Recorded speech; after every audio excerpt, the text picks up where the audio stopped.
तो दोस्तों, rankers view में आप लोगों का स्वागत है। और अभी आप लोग के सामने उपस्थित हुए हैं, उसके पीछे मुख्य कारण है कि बीपीएससी के द्वारा एपीओ का रिजल्ट आपको मुख्य परीक्षा का जारी कर दिया गया है। ऐसे में अगला चरण जो है आप लोगों का इंटरव्यू होने वाला है। दोस्तों, इंटरव्यू की जो तैयारी है वो पद के योग्यता के अनुरूप होती है, यानी कि जिस पद के लिए इंटरव्यू लिया जा रहा है उस पद के संदर्भ में आपके अंदर क्वालिटी है या नहीं है, आप उस पद पे बनने योग्य हैं या नहीं हैं, इसी का ही परीक्षण आपको इंटरव्यू के माध्यम से किया जाता है। तो देखिए, जो प्रक्रिया है उसमें जो है कि आप लोगों का अभी तक 700 नंबर का जो है मेंस हुआ है। ठीक है, 700 नंबर का मेंस हुआ है और ये इंटरव्यू है जो आपको 100 मार्क्स का है। ठीक है, इंटरव्यू कितने नंबर का है? 100 नंबर का। तो इंटरव्यू जो है काफ़ी डिसाइडिंग फैक्टर यहाँ पे हो सकता है, क्योंकि अभी जो आपको रिजल्ट दिए गए हैं मुख्य परीक्षा का, उसमें जो है आपको 1480 रिजल्ट है, लेकिन फाइनली इसमें सिलेक्शन जो पाना है वो 533 लोगों का पाना है। टोटल इतने सीट हैं और इतना ही सिलेक्शन होगा। तो इसमें तैयारी की रणनीति इंटरव्यू में काफ़ी मायने रखती है। हम लोगों ने देखा कि बीपीएससी ऑडिटर में भी बहुत सारे ऐसे बच्चे थे जो मेंस में प्रदर्शन उनका ठीक है, लेकिन इंटरव्यू में बहुत सारे ऐसे बच्चों ने प्रदर्शन बेहतर कर लिया है जिनका मेंस में स्कोर जो है कि तुलनात्मक रूप से उनका कम था, फिर भी जो है कि इंटरव्यू के बदौलत वो सिलेक्शन पा लिए। इसीलिए इंटरव्यू को बिल्कुल इग्नोर नहीं करना है। और सबसे बड़ी बात है कि इंटरव्यू की जो आप तैयारी कर रहे हैं वो सही गाइडेंस में हो, दिशा के अनुरूप हो, तभी आप सिलेक्शन पा सकते हैं, आप बेहतर स्कोर कर सकते हैं। देखिए दोस्तों, इंटरव्यू जो होगा एपीओ का, तो उसमें जो है क्या क्या आपको ध्यान में रखना है, इसी मुद्दे पे अभी चर्चा करेंगे। और इसमें जो क्वेश्चन आपको पूछे जा सकते हैं वो कौन कौन से प्रश्न हैं जिसको आपको इंटरव्यू के टॉपिक में शामिल करना चाहिए, जिस पे अपनी समझ विकसित करनी चाहिए। कुछ अप्रोच पे बात करेंगे कि कैसे आप इंटरव्यू में बेहतर अंक पा सकते हैं, इसलिए आपको पूरा वीडियो देखना चाहिए और चीज़ों को बारीकी से समझना भी चाहिए। सबसे पहला जो महत्वपूर्ण चीज़ होता है वो होता है आपका बायोडाटा। ठीक है, आपका जो बायोडाटा है वो सबसे महत्वपूर्ण है। और इसमें जो है आपका पूछा जा सकता है, आपने बहुत सारे ऐसे बच्चे होंगे जो लॉ के अलावा स्नातक पेपर उनका कुछ और होगा ग्रेजुएशन का, तो उसके संदर्भ में भी पूछा जा सकता है प्रश्न। कौन कौन से शैक्षणिक संस्थान से आप पढ़ाई किए हैं, उस संस्थान के बारे में आपको प्रश्न पूछा जा सकता है। ठीक है, कितना प्रतिशत मार्क्स रहा है बेसिक, ऐसे समानता अब ये प्रश्न जो है कि नहीं पूछे जाते हैं, लेकिन बायोडाटा में ग्रेजुएशन पेपर से आपको प्रश्न पूछे जा सकते हैं। आपके डिस्ट्रिक्ट से प्रश्न पूछा जा सकता है। आपके डिस्ट्रिक्ट में जो है कि आपके ज़िला की कौन कौन सी समस्या है, इससे रिलेटेड क्वेश्चन पूछा जा सकता है। मान लेते हैं आपका ज़िला पटना है, तो पटना किस प्रमंडल का भाग है, ये भी पूछा जा सकता है। पटना का लिटरेसी रेट पूछा जा सकता है। पटना का और कौन कौन सा नाम है जिसके कारण जो है कि पटना की पहचान रही है, तो ये भी आपको पूछे जा सकते हैं। 4-5 नाम पूछा जा सकता है पटना का। पटना जिला कितने ज़िले की सीमा को टच करता है, ये भी आपको पूछा जा सकता है। तो सभी लोग अपने ज़िले को अच्छे ढंग से तैयार करेंगे। ठीक है, बिहार की समस्या के बारे में भी प्रश्न पूछा जा सकता है। चूँकि आप बिहार राज्य में जॉब करने जा रहे हैं, तो राज्य से जुड़ा हुआ, जैसे यूपी से जुड़ा हुआ क्वेश्चन यूपी एपीओ में भी पूछा जाता है। ठीक है, तो बिहार को भी आपको अच्छे ढंग से करके जाना है। बिहार में कैसे चीज़ों को देखना है, तो इसके बारे में थोड़ा आर्थिक इसमें जो है ना चीज़ों को कम बहुत ज़्यादा फोकस नहीं करना है, लेकिन मामला को जानना है। ठीक है, बिहार में महिला सशक्तिकरण के लिए कौन कौन योजना चल रहा है, वुमेन एम्पावरमेंट के लिए बहुत सारा सामाजिक सुधार के क्षेत्र में काम चल रहा है, तो इस पे फोकस आपको करना होगा। ठीक है, तो ये बिहार से जुड़ा हुआ जो मुद्दा है, जैसे शराबबंदी, आपको इससे भी प्रश्न पूछा जा सकता है। शराबबंदी के प्रावधान से जोड़कर भी प्रश्न पूछा जा सकता है। शराबबंदी को आप किस रूप में देखते हैं, इससे जोड़कर प्रश्न आपको पूछा जा सकता है। ठीक है, मनीष कश्यप प्रकरण से जोड़कर प्रश्न पूछा जा सकता है। तो ये सारे चीज़ों को आपको अच्छे, बिहार में पर्यटन की संभावना से जोड़कर, क्योंकि गया में आप जान रहे हैं कि धर्मशाला का निर्माण किया गया है जिसमें 1080 श्रद्धालु 1080 श्रद्धालु वहाँ पे रह सकते हैं। तो ये पर्यटन के बढ़ावा देने के लिए क्या क्या किया जा रहा है, सामान्य चीज़ों को भी आपको कवर करना है, ठीक है। और कुछ विवादित मुद्दे जो इंटरव्यू के आपके प्रश्न बन सकते हैं उन पर भी आपको काम कर देना है, जैसे जातिगत जनगणना, ये काफ़ी महत्वपूर्ण है।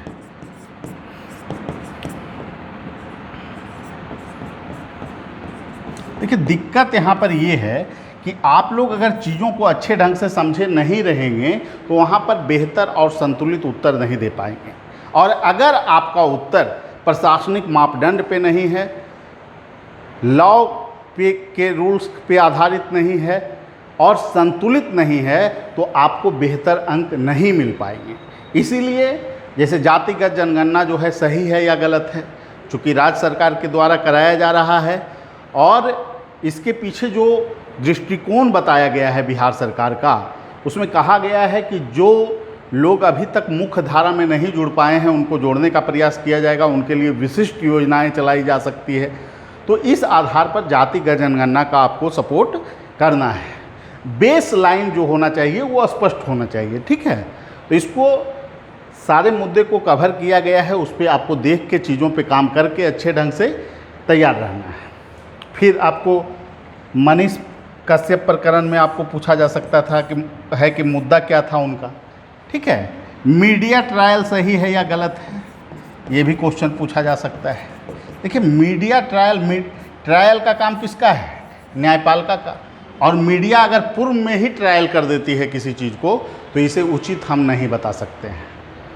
मॉब लिंचिंग से जोड़कर क्वेश्चन पूछा जा सकता है। तो ये अवधारणा बिल्कुल स्पष्ट होनी चाहिए कि कैसे आपको उत्तर देना है विभिन्न प्रश्नों पे। फिर उसके बाद आपको राष्ट्रीय, अंतर्राष्ट्रीय और फिर राज्य के जो महत्वपूर्ण मुद्दे हैं उन पर विशेष फोकस करना है। और ये देखिए हॉट टॉपिक को ज़्यादा देखना है। जैसे हम 10-15 टॉपिक को ही कवर करेंगे लेकिन व्यवस्थित ढंग से, संतुलित। जैसे मणिपुर इशू काफ़ी चर्चा का मुद्दा रहा है, यूपी में भी लगातार पूछा जाता रहा, ठीक है। वहाँ भी लॉ से जुड़ा हुआ पद का इंटरव्यू चल रहा था जज के लिए, तो वहाँ पर भी क्वेश्चन बहुत पूछे गए हैं मणिपुर से। तो ये समस्या क्या है मणिपुर की, एक तो समस्या विवाद की मूल वजह क्या है, वहाँ तो जान ही रहे हैं मैतेई समुदाय के लोग थे और कुकी समुदाय के लोग, ठीक है। दोनों के बीच जो है विवाद गहराया। मुख्य कारण क्या था, तो स्थानीय हाईकोर्ट के द्वारा मैतेई समुदाय के लोगों को अनुसूचित जनजाति में शामिल करने संबंधी तत्कालिक विचार दिया गया और उसको जैसे ही वहाँ की सरकार उसे लागू करवाना चाहिए तो वहाँ विरोध होना शुरू हो गया और यही वजह है विवाद का, ठीक है। और विवाद हुआ तो हिंसात्मक गतिविधियाँ हुई, वीडियो भी कुछ वायरल हुए हैं जिसके बारे में क्लास में चर्चा की गई है। और फिर अविश्वास प्रस्ताव इस मुद्दे पर आया, ये भी एक महत्वपूर्ण चीज़ है। फिर 3 जज की कमेटी इस पे बैठी, 3 पूर्व महिला जजों की, ठीक है। तो ये क्वेश्चन आपको मणिपुर का जो इशू है, मणिपुर की भौगोलिक स्थिति से भी प्रश्न, किन किन राज्यों की सीमा को टच करता है मणिपुर, ये भी आपको फैक्ट के लिए पूछा जा सकता है। तो हर एक चीज़ को मणिपुर क्योंकि ज्वलंत मुद्दा है तो उसको अच्छे ढंग से कवर करेंगे, ठीक है। किया गया है क्लास में, आप लोग को मैं पहले ही बता देता हूँ कि जो लोग पहले से क्लास करेंगे, अच्छे ढंग से करेंगे, चीज़ों पे काम कर लेंगे, 21 क्लास आप लोगों के लिए उपलब्ध है, ठीक है। और उस क्लास को कंप्लीट करके अच्छे ढंग से तैयार रहिए, फिर मॉक हम लोग लेंगे। इसके लिए आप लोग अगर जुड़ना है तो हमारे फ़ोन नंबर 7004291557 या फिर 8709537366 पे संपर्क कर सकते हैं और जुड़ सकते हैं, क्योंकि रिजल्ट जो है एपीओ का आ चुका है। ठीक है, अब समय कम है, और जब समय कम है तो प्रक्रिया को भी आपको तीव्र करना होगा। अब हम शुरू से क्लास लें पिछले 5-4 महीना के मुद्दे पर, तो ये संभव है नहीं। ठीक है, तो हर एक चीज़ों पर जो समझा दिया गया है, एक 1-1.5 घंटा का वीडियो है, सबको देख के अच्छे ढंग से समझ लेना है। और मेन है कि व्यू आपका जब स्पष्ट रहेगा तो आप चीज़ों पर व्यवस्थित उत्तर अच्छे ढंग से दे पाएंगे। ठीक है, बहुत ज़्यादा जानकारी ज़रूरत नहीं है, लेकिन टू दी पॉइंट। वहाँ पर क्वेश्चन आपको लॉजिकली पूछे जाते हैं, व्यवहारिक तौर पर आपको सिचुएशन बेस्ड भी क्वेश्चन लॉ से जुड़ा हुआ पूछा जा सकता है, उस पर भी काम करके रखना है। ठीक है, तो इस इशू पर आपको प्रश्न पूछा जा सकता है। समान नागरिक संहिता लागू होना चाहिए या नहीं होना चाहिए? अब किस आर्टिकल में मेंशन है, तो ये तो फैक्ट हो गया ना कि आर्टिकल किस में, आर्टिकल 44 संविधान के अनुच्छेद 44 में है। और इसको लागू होना चाहिए या नहीं? बिल्कुल लागू होना चाहिए। तर्क देंगे कि नीति निर्देशक तत्व का एक पार्ट है, ये तर्क नहीं देना है कि सरकार लागू कराना चाहती है। ठीक है, या फिर लागू होना चाहिए, ये सब नहीं, उसका एक प्रत्यक्ष आधार आपको बताना पड़ेगा। ठीक है, तो समान नागरिक संहिता में है, भविष्य में सरकार चाहे तो इसको लागू करा सकती है। तो फिर लागू होने में समस्या क्या है, क्यों अभी तक लागू नहीं हो पाया है? तो इसमें देखिए, सबसे पहले है कि इसको लागू करने के लिए आपको संवैधानिक जो प्रावधान है उसके तहत ही इसको लागू करना पड़ेगा। तो विभिन्न पार्टियों के बीच भी इस मुद्दे पर क्या होना चाहिए, एक मत्ता को हासिल किया जाना चाहिए, विभिन्न दलों से भी सहमति,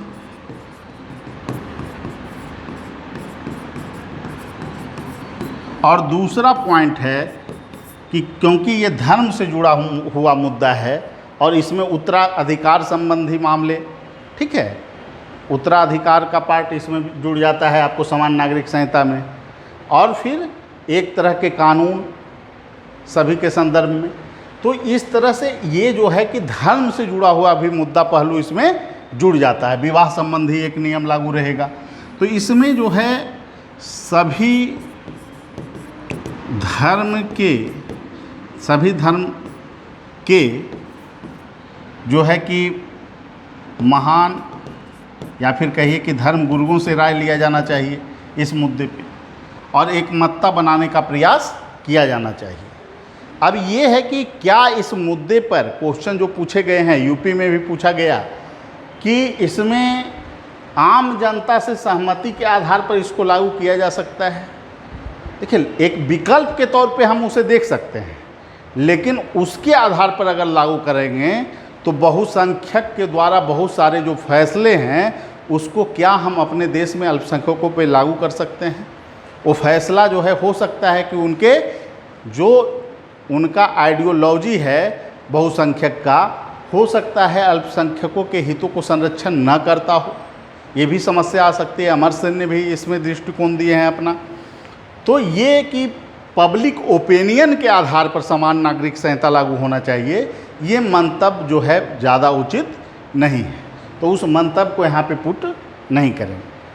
ठीक है, हो सकता है कि आप हिंदू राष्ट्र का आकांक्षा रखते हो तो कोई ऐसी सरकार आए जो बोले कि हिंदू राष्ट्र ही बना दो सेकुलर हटा के।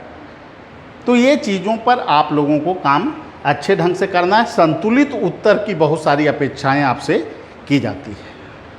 अब आगे है आपको जो मुद्दा पूछा जा सकता है, महत्वपूर्ण मुद्दा, तो इसमें आपको साइबर क्राइम, हाल के दिनों में साइबर अपराध काफ़ी बढ़ गया है,